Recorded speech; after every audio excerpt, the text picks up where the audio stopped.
Batman's doing way too much already as it is. Maybe that's his chance to unwind. Too much for me to follow, too much for me to care about. Yeah, no. Which is funny because with the New Wave, he has another book coming out. They're bringing back Batman Incorporated, which is kind of an interesting decision, to say the least. I think that brings us into our discussion on the New Wave. Yeah, from what you told me, it sounds like Batman Incorporated is not really a New 52 title. It doesn't really seem like it. And I didn't really read Batman Incorporated when it first started. I bought the hardcover that came out about a couple weeks ago that collected the entire first volume, first season, whatever they're calling it, of Batman Incorporated. But it seems like it's going to be one of those books like Batwoman that is a New 52 title, but doesn't really coincide exactly with the rest of the New 52 universe.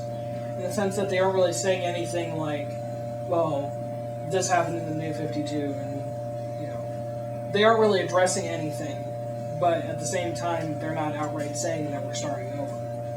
It's within its own concurrent timeline. Which I guess makes sense. Well, I mean, they've kind of done that with all of the Batman titles in some well, ways. Damian exists as Batman, so that already... Right.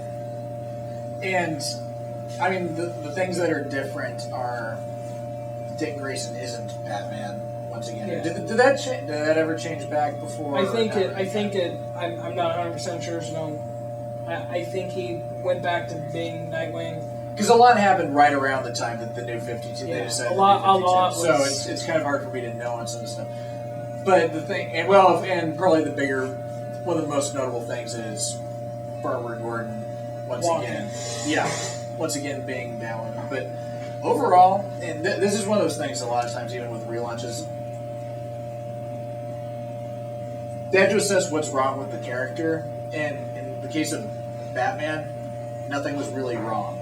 If it ain't broke, don't fix it. Which is kind of what they said. Actually, in one of the forewords I've read to Batman Year One, what they said when they first decided they were going to do new DC stuff, and they said we had a problem with Batman, which was that there wasn't a problem. There really wasn't something to fix. The character that Bob King created, is as relevant today as it ever was back and it's a sturdy enough character that he can last within his own. Because there are elements of Superman's storyline that needed to be revisited, didn't feel quite right anymore, which is why he was reinvented. Aquaman needed to be dragged out from whatever pit he was in. Yeah. Aquaman needed some help, and he's gotten ample help. Yeah. But just a lot of these characters, and not that the characters were bad, but some of them needed new life. But the thing about they needed a new perspective to make them either more relevant or more interesting. But Batman's never really needed that. It's very rare that people have really lost enthusiasm for Batman, especially just with everything. Yeah, basically, people like Batman. People like Batman. It's pretty simple. People like Batman. People like Spider-Man. People like Superman. People like all the big ones, and they just have and always will. It's kind of ingrained within themselves to like these certain characters. Even when we don't. Yeah.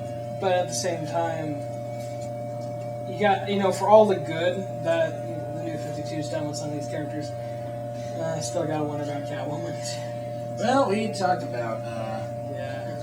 I'm just gonna wait until someone else decides. Yeah. Until he gets assigned a new creative team, I'm just not gonna touch it. I mean, that's actually the only one that bugs me anymore, because with the rest of the characters that either started off problematic or started off kind of rough around the edges with their new perspective or direction, most of that's been either completely ironed out or, for the most part, I've come to accept it as a change that's kind of welcomed. But that's the only one character that's, to me, that seems like it's still stuck in some kind of rut.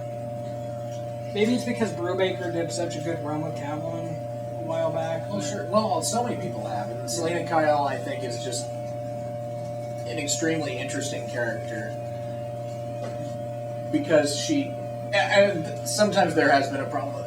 They didn't need the New 52 thing. She didn't need a New 52 treatment because she's been reinterpreted so many times to the point where, at certain points, she came off as a completely different character in multiple ongoing series, depending on who was writing it. Yeah. Because she's been interpreted in so many different ways. You know, kind of outlaw with a heart of gold, or sociopathic Catwoman, Yeah. or you have your reformed criminal Yeah. Catwoman. You have your There's- Robin Hood outlawing. Like, yes, she's a criminal, but she only rips off sleazy corporate guys and mobsters and helps the lower end of Gotham. You have all these different interpretations of Catwoman, and they clash a lot. So she needed a new 52 treatment, but the one she got is wasn't really the one she needed. But what's kind of funny, though, in that same vein, is with the other New Wave titles, we had Power Girl brought back, and with her brief appearance in Earth 2, she was just Supergirl then, and then just got, she got. And we talked about this. Yeah, she got into her own. She got into her own thing now, and after reading World's Finest, which came out today, she definitely got the proper treatment, and Huntress already got her treatment with.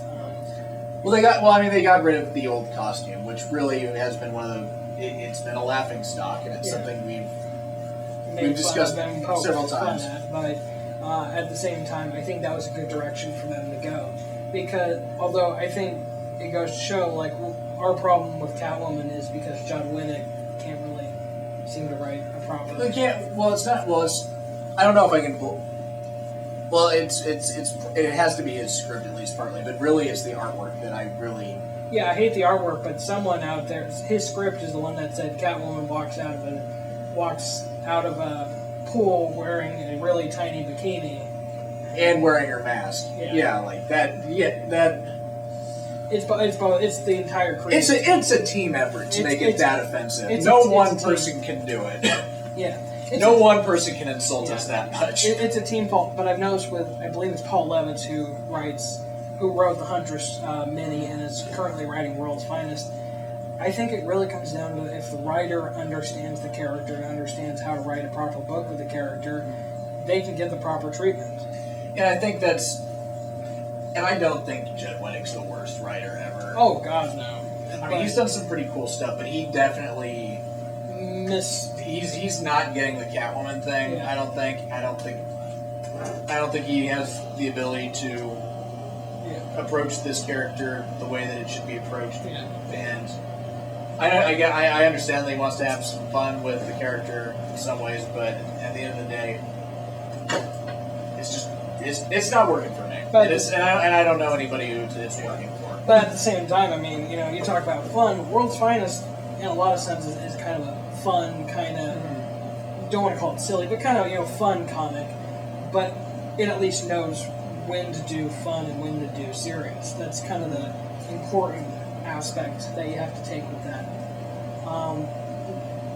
What's kind of interesting is with the other titles, we got two titles that were definitely not traditional DC titles that we would expect, with Dial H and GI Combat. Well, GI Combat isn't a huge surprise. It is a surprise coming off the heels of Men of War that they've decided, that's not working out, we'll just resurrect our other old brand of War comics and do basically the same thing. Yeah. Which is kind of like, did we learn anything? Yeah, it's one of those, well, they got 8 issues before, maybe we can do another 8 issue thing. I don't know. I'd like to see them, if they move the Unknown Soldier into the forefront of that one, I'll be interested. There's been a lot of cool things to come out of GI Combat. And if anybody knows the history of that, they've got the Unknown Soldier, they've got the Haunted Tank, they've got all these recurring things that they've done in the past with it, and moving those characters into contemporary times is interesting. Yeah.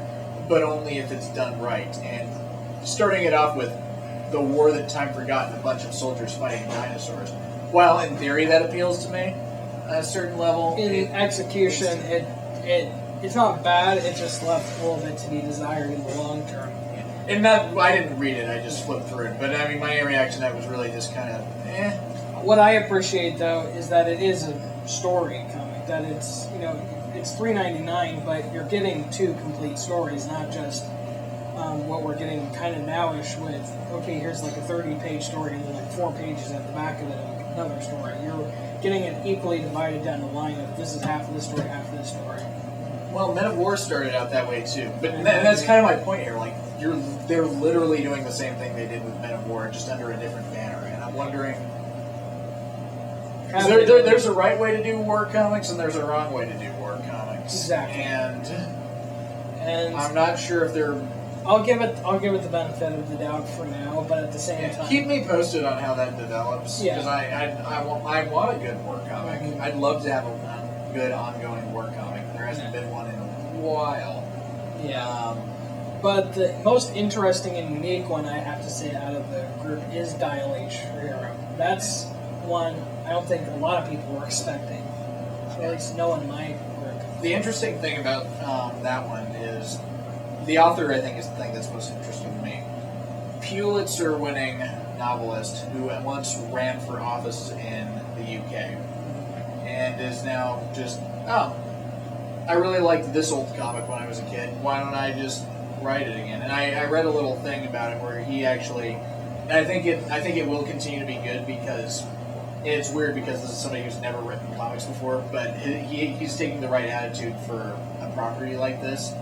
Just, I love this so much as a kid. It meant a lot to me, and I feel very intimidated by being the person to do this. And because he said, I've never done comics before, and there's a lot of people who write novels and movies, and they're like, I'll just do a comic. How hard can it be? I'll just cash it in. And he's taking it seriously.